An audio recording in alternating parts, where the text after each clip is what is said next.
আসসালামু আলাইকুম ওয়া রাহমাতুল্লাহি ওয়া বারাকাতুহু। কেমন আছেন আমার প্রাণপ্রিয় কলিজার বন্ধুরা? আশা করি সবাই ভালো আছেন। আমি আপনাদের দয়া এবং আল্লাহর রহমতে ভালো আছি। একটি গুরুত্বপূর্ণ বিষয় নিয়ে আলোচনা করব ইনশাআল্লাহ। সবাই মনোযোগ সহকারে আমার ভিডিওটা দেখবেন এবং শুনবেন। আল্লাহ রাব্বুল আলামিন আমাদেরকে দুনিয়াতে পাঠিয়েছেন একমাত্র তার ইবাদত বন্দেগী করার জন্য। আল্লাহ বলেন, ওমা খালাকতুল জিন্না ওয়াল ইনসা ইল্লা লিয়াবুদুন। আমি মানুষ এবং জিন জাতিকে পাঠিয়েছি একমাত্র আমার ইবাদত বন্দেগী করার জন্য।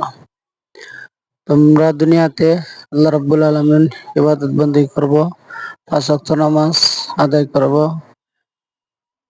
হজ ফরজ হলে হজ করব, যাকাত ফরজ হলে যাকাত দান করব এবং সর্বদাই সত্য কথা বলবো, মিথ্যা কথা পরিহার করব, গীবত, পরনিন্দা এই সমস্ত কাজ থেকে আমরা বিরত থাকবো।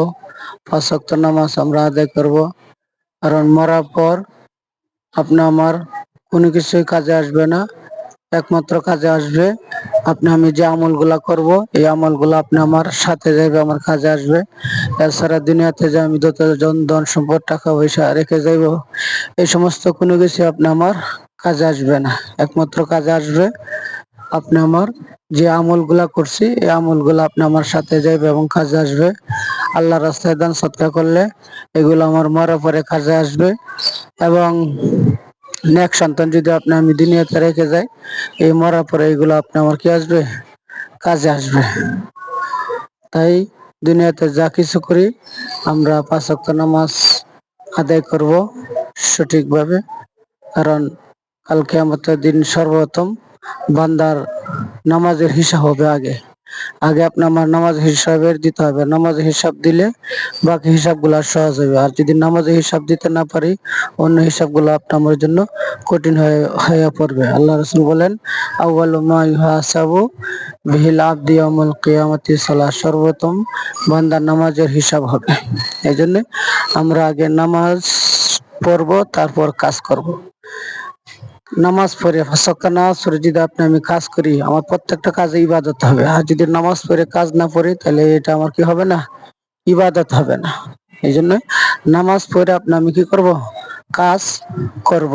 কারণ এই দুনিয়াটা হইলো ক্ষণস্থায়ী, চিরস্থায়ী নয়। একদিন এই দুনিয়া ছেড়ে আমার চলে যেতে হবে। দেখেন ভাই, এখন আপনি আছেন, আপনার বাপ দাদা হয়তো এই দুনিয়া ছেড়ে চলে গেছে, কিন্তু আপনার বাপ চলে গেছে, আপনি আমাকে কি করতে হবে? দুনিয়া ছেড়ে চলে যেতে হবে। আর একমাত্র এই দুনিয়া ছেড়ে যাওয়ার পর একমাত্র আমার আমল গুলাই সাথে যাবে, আর কোনো কিছু কি আসবে না, সাথে আসবে না। আপনি 2 চোখ বন্ধ করেন, দেখবেন অন্ধকার, কোনো কিছুই দেখা যায় না। আল্লাহ রাব্বুল আলামিন আমাদেরকে কথাগুলোর উপর আমল করার তৌফিক দান করুক।